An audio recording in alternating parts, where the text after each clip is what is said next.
జై శ్రీరామ్. శ్రీమాత్రే నమః. శ్రీ గురుభ్యో నమః. 2026 సంవత్సరం జూలై నెల యొక్క మాస ఫలితాలు. ఈ జూలై నెలలో గోచారంలో ఉన్న గ్రహ గమనాలు ఏ విధంగా ఉన్నాయి? వృషభ రాశిలో మంగళ సంచారం ఈ మాసం మొత్తం కూడా మంగళ సంచారం వృషభ రాశిలో ఉంటుంది.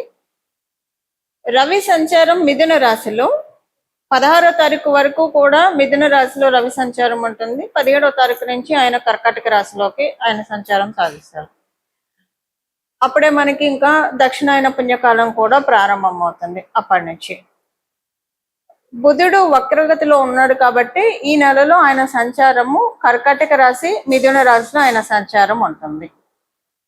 శుక్రుడు ఈ వారం మొదట్లో 5వ తారీఖు వరకు 4వ తారీఖు వరకు కర్కాటక రాశిలో సంచారం చేస్తూ 5వ తారీఖు నుంచి ఆయన సంచారాన్ని సింహరాశిలో ఉంటుంది. ఆయన సంచారం సింహరాశి, శుక్రాచార్యుల వారి సంచారం సింహరాశిలో ఉంటుంది. గురు భగవానుడు సంచారము కర్కాటక రాశిలో ఉంది. సింహరాశిలో కేతుదేవుని సంచారము, కుంభరాశిలో రాహుదేవుని సంచారము, ఆఖరిదైన మీనరాశిలో శనేశ్వరుని సంచారము. శనేశ్వరుడి సంచారము ఈ మాసం చివర్లో ఆయన వక్రగతిలోకి వెళ్తున్నారు. ఇదే ఈ వారం యొక్క గోచారంలో ఉన్న గ్రహస్థితులు. ఇది ఈ మాసము గోచారంలో ఉన్న గ్రహస్థితులు. ఈ మాసంలో ఉన్న ఈ గోచార గ్రహస్థితుల్ని అనుసరించి ఎలాంటి ఫలితాలు ద్వాదశ రాశుల వాళ్ళకి, ద్వాదశ లగ్నాల వాళ్ళకి ఉండబోతున్నాయి. అలాగే ఈ మాసము గోచారంలో గ్రహ గమనాలు ఎలాగున్నాయి అంటే మంచి స్థానాల్లో ఉన్నాయా, ఏదైనా జాగ్రత్తలను సూచిస్తున్నాయా, ఏదైనా శుభత్వాన్ని సూచిస్తున్నాయా? ప్రత్యేకాంశం ఏంటంటే గోచారంలో ఈ మాసం చివరిలో శనేశ్వరుడు వక్రగతిలోకి వెళ్ళడం దీని మీద మళ్ళీ మనం సపరేట్ గా ఒక వీడియోలో నేను చెప్తాను ఎలా ఉంటుంది అనేది.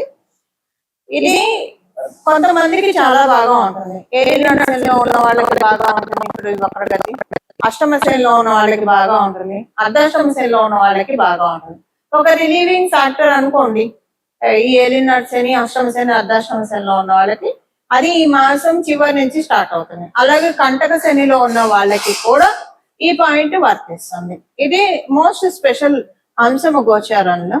ఇంకొకటి ఏంటంటే మనందరికీ తెలిసిన దేవగురువైన బృహస్పతి కర్కాటక రాశిలో ఆయన సంచారము, రవి కూడా ఈ మాసం మధ్యలో కర్కాటక రాశిలోకి రావడం అన్ని మాసాల్లోకెల్లా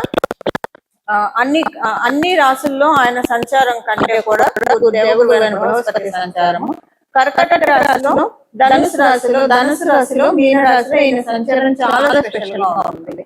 ఇప్పుడు ఇది ఈయన సమక్షంలో సూర్యనారాయణ మూర్తి కర్కాటక రాశిలో ప్రవేశం అంటే దక్షిణాయన పుణ్యకాలం ప్రారంభం అవుతుంది. ఇది చాలా మంచిది. దీని గురించి కూడా మనం ఒక వీడియోలో నేను చెప్తాను. దక్షిణాయన పుణ్యకాలం ఈ సంవత్సరం ఎంత సిగ్నిఫికెంట్ గా ఉంది, దీన్ని మనందరం ఎలా చేసుకోవాలి, ఇవన్నీ కూడా మనం ఒక వీడియోలో మాట్లాడుతున్నాం. మొత్తానికి అయితే ఇవి ఈ మాసంలో ఉన్న గోచారంలో ఉన్న ప్రత్యేక అంశాలు. ఇప్పుడు నేను చెప్పినట్టు శుభత్వాన్ని సూచిస్తుంది కదా. శనేశ్వరుడు వక్రగతిలోకి వెళ్ళడం కొన్ని రాశుల వాళ్ళకి నేను చెప్పాను కదా. ఏలినాటి శనిలో ఉన్న వాళ్ళకి, అష్టమ శనిలో ఉన్న వాళ్ళకి, అర్ధాష్టమ శనిలో ఉన్న వాళ్ళకి, కంటక శనిలో ఉన్న వాళ్ళకి వీళ్ళందరికీ ఊరట ఇస్తుంది.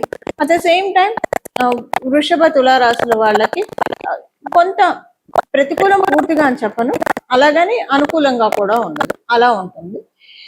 ఇవి ఈ మాసంలో ఉన్న గోచార గ్రహస్థితులు. అలాగే ఇప్పుడు గోచార గ్రహస్థితులను అనుసరించి ద్వాదశ రాశుల వాళ్ళకి, ద్వాదశ లగ్నాల వాళ్ళకి ఎలాంటి ఫలితాలు ఉంటాయో మనం పరిశీలిద్దాం. కన్యా రాశి కన్యా లగ్నంలో పుట్టిన వాళ్ళకి మీరు వివాహ ప్రయత్నాలు చేయాలనుకుంటే ఈ మాసం ఎండింగ్ నుంచి స్టార్ట్ చేయండి, చాలా బాగా ఉంటుంది. ఆల్రెడీ కన్యా రాశి కన్యా లగ్నంలో పుట్టిన వాళ్ళకి అవ్వకపోతే ఇప్పుడు అవుతుంది. ఒకవేళ కొంతమంది అయిన వాళ్ళు కూడా ఉండొచ్చు. లాస్ట్ 2 years నుంచి 2.5 years నుంచి మీరు ఒక పెద్దింటికి మారి ఉన్నారు అంటే మీరు ఉంటున్న ఇల్లు కాకుండా చేంజ్ ఉంటుంది, అది కూడా చాలా పెద్దింటికి మారుతారు. ఒకవేళ అలా మీరు మారి ఉంటే ఓకే, మీకు బాగుంటుంది.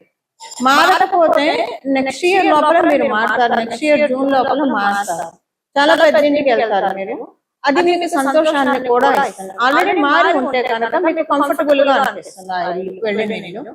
అంటే నేను చెప్పిన ఈ 2.5 years లో గురించి చెప్తున్నాను, అంతకు ముందు కాదు. ఈ 2.5 years లో మారడానికి ఇది శనేశ్వరుడు అటాక్షిస్తున్నాడు మీకు కన్యా రాశి కన్యా లగ్నంలో పుట్టిన వాళ్ళకి.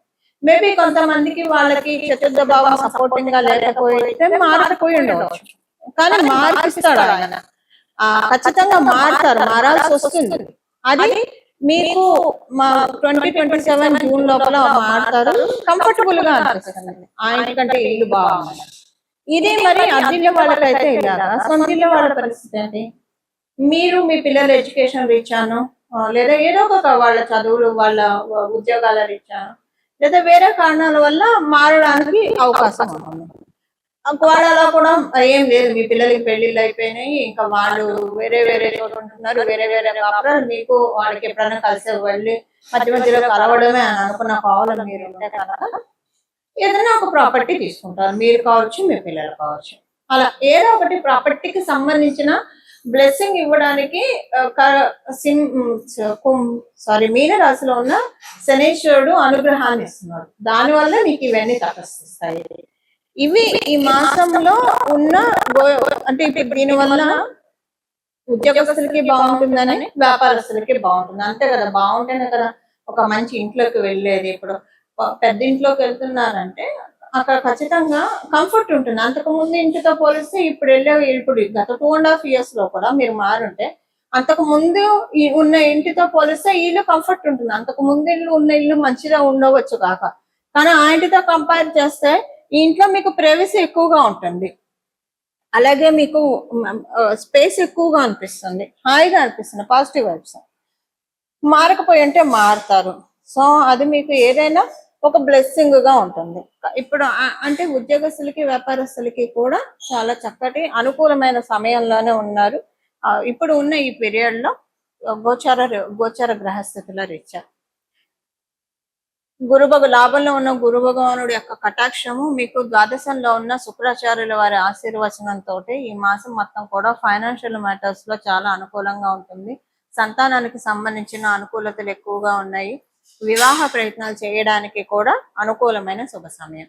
ఇవి ఈ మాసం యొక్క గోచార గ్రహస్థితుల ఫలితాలు.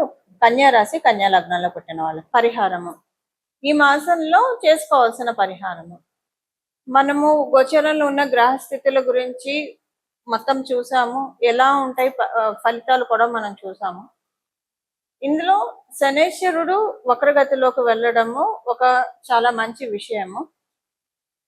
అంటే వక్రగతిలోకి ఆయన వెళ్ళేది కుంభరాశిలోకి అవ్వడం వల్ల, అంటే కుంభరాశి వైపే కాబట్టి ఇది ఒక మంచి విశేషాంశము. అందువల్ల దీనిలో అన్ని బ్లెస్సింగ్స్ తీసుకోవడానికి, శనేశ్వరుడు బ్లెస్సింగ్స్ తీసుకోవడానికి, అందున ప్రత్యేకించి ఏలినాడు శని ఉన్న వాళ్ళు, అష్టమ శని ఉన్న వాళ్ళు, అర్ధాష్టమ శని ఉన్న వాళ్ళు, కంటక శని ఉన్న వాళ్ళకి ఇప్పుడు అది ఎవరెవరో నేను చెప్తాను. ఏలినాడు శనిలో ఉన్న వాళ్ళు ఇప్పుడు కుంభరాశి, మీనరాశి వాళ్ళకి ఏలినాడు శని ఉంది, కుంభరాశి వాళ్ళకి ఏలినాడు శని ఉంది, అలాగే మేషరాశి వాళ్ళకి కూడా ఏలినాడు శనిలోనే ఉన్నారు. అర్ధాష్టమ శనిలో ఉన్న వాళ్ళు ఎవరు? ధనుసు రాశి వాళ్ళు. అష్టమ శనిలో ఉన్న వాళ్ళు సింహరాశిలో ఉన్నవాళ్ళు. కంటక శని ఎవరికి ఉంది? మిథున రాశిలో ఉన్న వాళ్ళకి. సో ఈ రాశుల్లో ఉన్న వాళ్ళకి కావచ్చు, లేదా ఇప్పుడు నేను చెప్పిన రాశులు లగ్నాల్లో ఉన్న వాళ్ళకి అష్టమ శని, అర్ధాష్టమ శని, ఏలినాడు శని, కంటక శని ఇవన్నీ ఉన్నాయి.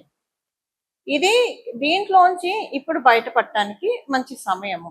అంటే తర్వాత ఇప్పుడు ఏలినాడు శని కుంభరాశి వాళ్ళకి అయిపోతుంది అనుకోండి నెక్స్ట్ ఇయర్, కానీ మీనరాశి వాళ్ళకి ఉంటుంది, మేషరాశి వాళ్ళకి ఉంటుంది, తర్వాత నెక్స్ట్ ఇయర్ వృషభ రాశి వాళ్ళకి కూడా స్టార్ట్ అవుతుంది. ఇది ఏంటంటే దీంట్లోంచి ఇంకా మీనరాశి వాళ్ళు, అంటే అర్ధాష్టమ శని, అష్టమ శని ధనుసు రాశి వాళ్ళకి, సింహరాశి వాళ్ళకి కూడా అయిపోతుంది, కంటక శని మిథున రాశి వాళ్ళకి అయిపోతుంది. సో మేజర్ గా మీనరాశి వాళ్ళకి, మేషరాశి వాళ్ళకి ఇప్పుడు ఇది ఒక మంచి ఆపర్చునిటీ అందరికీ కూడా. ఇప్పుడు శనేశ్వరుడు యొక్క అనుగ్రహాన్ని పొందడానికి ఇబ్బందులు లేకుండా, కర్మకారకుడు కాబట్టి మనకి సమన్యాయం చేసే గ్రహం కూడా, అన్ని గ్రహాలు సమన్యాయం చేసిన సాటర్న్ కొంచెం ప్రతిదీ కూడా లెక్కలు కరెక్ట్ గా తెలుస్తారు కాబట్టి మనం చేసుకోవాల్సిన శనేశ్వరుడికి సంబంధించిన పరిహారమే చేసుకోవాలి. దీనికి బెస్ట్ థింగ్ ఏంటంటే, మీకు మీ ఇంటి దగ్గర ఏదన్నా భద్రకాళి అమ్మవారి ఆలయం ఉంటే ఆలయాన్ని దర్శించి రావడము, అలాగే విష్ణుమూర్తి ఆరాధన లేదా పరమశివుడికి ప్రతిరోజు సాయంత్రం పూట ఈ మాసం మొత్తం కూడా చేసుకోవడము లేదా మీరైనా సరే అభిషేకం చేసి రావడము, ఈ మూడిట్లో ఏదైనా చేయవచ్చు.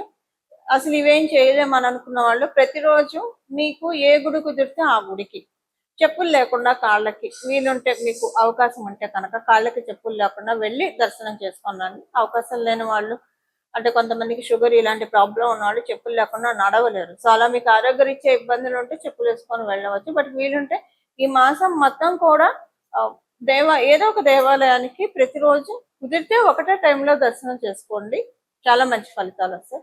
ఒకవేళ ఒకటే టైంలో చేసుకోవడానికి కుదరలేదు, మీరు పొద్దున సాయంత్రము మీకు ఎప్పుడు కుదిరితే అప్పుడు, సాయంత్రం అయితే మళ్ళీ స్నానం చేసి శుచిగానే వెళ్ళాలి దేవాలయానికి.